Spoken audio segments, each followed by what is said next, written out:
Bonjour à tous. Aujourd'hui, on va voir pourquoi on peut dire que Madrid est une ville morte, en tout cas une ville d'origine islamique, une cité arabo-berbère. C'est un fait peu connu mais admis par tous les historiens et accepté aujourd'hui par la municipalité madrilène. La ville de Madrid a été fondée par ceux qu'on appelle aujourd'hui en espagnol los moros, qui sont les morts.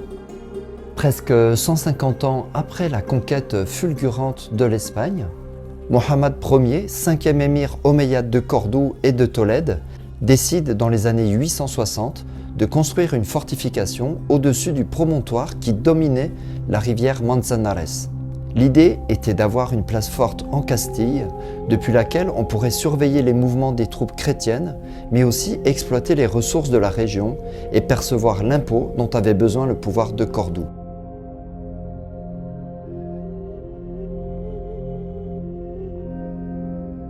En quelques années, cette fortification va devenir une forteresse, ce qu'en arabe on appelle un qasar, qui est l'alcazar espagnol.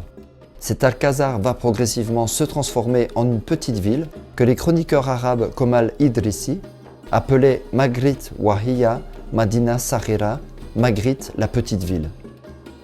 Et je consacrerai une autre vidéo au nom de la ville, au nom de Madrid, qui est lié au mot arabe qui désigne l'eau. Une muraille va ceinturer une casbah qui va être percée de plusieurs portes, dont la Puerta de Vega. Elle fut détruite en 1570 parce que sa taille risquait de gêner le passage du cortège nuptial d'Anne d'Autriche, la 4e épouse de Philippe II. On y trouvait aussi la Puerta de la Sagra et la Puerta de la Mezquita, la porte de la mosquée. Madrid possédait certainement plusieurs mosquées, notamment celle sur laquelle a été construite l'église de Santa Maria, une église détruite en 1869 parce que son orientation en direction de la Mecque rendait la Calle Mayor trop étroite. La ville possédait aussi d'autres lieux de l'administration judiciaire, éducative ou militaire. On sait aussi que l'actuelle Plaza Mayor était le lieu d'un grand souk, d'un marché quotidien ou hebdomadaire, et que les faubourgs accueillaient des parcs, des jardins, un grand cimetière et certainement le quartier juif qu'en espagnol on appelle la Juderia. La domination maure sur la ville va durer à peu près 2 siècles, jusqu'à la chute de Tolède et la prise de la ville de Madrid par le roi Alphonse VI, roi de Castille, de Galice et de Léon. Et malgré les persécutions, les juifs et les musulmans vont continuer de vivre avec les nouveaux maîtres chrétiens de la ville. Ceux-ci avaient trop besoin de leurs compétences pour s'en séparer, mais les choses changeront après 1492, avec la découverte de l'Amérique et l'expulsion des Juifs d'Espagne. Quelques années plus tard, il en sera de même pour les musulmans, qui comme leurs cousins juifs auront le choix de l'exil ou de la conversion. Les musulmans qui choisiront la conversion seront appelés les morisques, et ils seront longtemps considérés comme des crypto-musulmans, des conversos de façade, et je reparlerai un jour des techniques mises en place par la Sainte Inquisition pour débusquer ces faux chrétiens convertis depuis le judaïsme ou depuis l'islam. L'historien Mehdi Guirat nous précise le sort de ces musulmans. Ça passe par une homogénéisation du territoire, une montée en puissance de l'État, et de ce fait, on pense que le pouvoir d'un roi, pour qu'il soit consolidé, pour qu'il puisse s'enraciner véritablement, il faut que la population soit de la religion, de la même religion que le roi. Ça, c'est une idée qui émerge véritablement, entre guillemets, en Espagne chrétienne à partir de ce moment-là et qui va amener un peu plus tard, en 1502, l'interdiction de l'islam en Castille. Et comme il n'y a pas une Espagne, mais des Espagnes, un peu plus tard, en 1525, en Aragon. L'Aragon, c'est important parce que c'est là où se concentre la majorité des communautés musulmanes qui étaient restées sous domination chrétienne. Mais 1525, il n'y a plus d'autres religions autorisées en Espagne que la religion catholique. Ça, c'est extrêmement important parce qu'à partir de ce moment-là, les populations musulmanes n'ont plus le choix, soit c'est l'exil, soit c'est sans doute le choix de la majorité quand même, de conserver leur foi en secret. C'est ce qu'on appelle un crypto-islam, c'est un islam caché, celui des conversos, donc des convertis, et à partir de là, on entre dans une nouvelle phase. En 1609, les morisques, musulmans convertis, seront définitivement expulsés d'Espagne par le roi Philippe III et ils iront grandir les lieux d'exil d'Afrique du Nord, tels la Casbah des Oudaya de Rabat au Maroc. Si vous visitez Madrid, descendez à l'angle de la cathédrale Almudena et vous verrez en face de la crypte de la cathédrale les vestiges de la Muralla Arabe, le mur des Arabes qui sera plus tard réaménagé par les rois catholiques lors de la conquête de la ville 2 siècles après sa fondation. Vous y verrez le parc Mohamed Ier qui commémore le nom du fondateur de la cité, plusieurs panneaux explicatifs sur cette histoire oubliée et on y fait un voyage dans le temps et dans l'espace. Un instant, on se retrouve dans la Maïrite mauresque. La mairie de Madrid a récemment décidé de renouer avec ce passé enfoui. Ce passé nié et rejeté par les très catholiques souverains qui n'ont eu de cesse de chercher des origines romaines ou grecques à la capitale espagnole.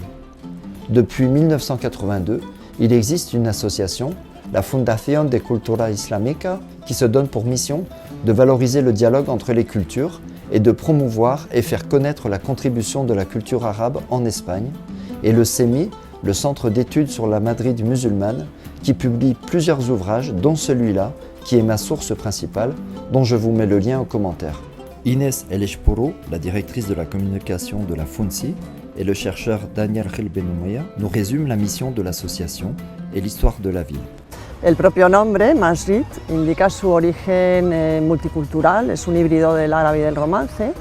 Y esta es la razón por la cual en la Fundación de Cultura Islámica, impulsados por nuestro presidente, por Sherif Abderrahman Jah, decidimos crear toda una serie de actividades destinadas a promover, dar a conocer y conservar este rico patrimonio islámico medieval que constituye el Madrid original.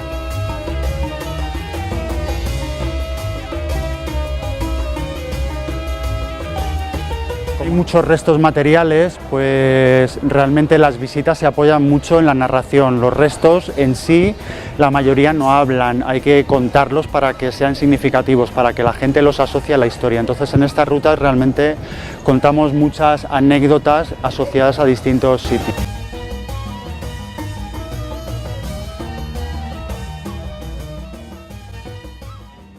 Les travaux de recherche ont permis les reconstitutions en 3D de la ville ancienne, de ses murailles et de ses vestiges disséminés dans la ville autour de l'actuel palais royal.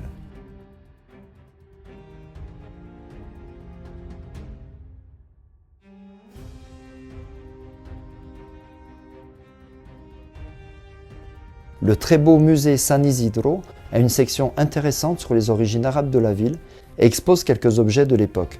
C'est un musée gratuit et peu fréquenté qui se situe sur la Plaza de los Carros, qui porte aussi le nom de Plaza de Puerta de Moros. Aujourd'hui, on a du mal à s'accorder sur du vocabulaire pour parler de cette histoire. Les Omeyyades, qui avaient leur capitale à Damas, étaient en partie des Arabes de la péninsule arabique et des Syriaques arabisés, et ce sont eux qui vont conquérir toute l'Afrique du Nord et islamiser les populations locales, les Amazirs qu'on connaît mieux sous le nom de Berbères. Quand tous ces soldats entrent dans la péninsule ibérique, les populations locales sont multiculturelles, descendantes de Celtes et d'Ibères, de Romains et de souverains wisigoths, une population chrétienne et juive dont une partie va devenir musulmane.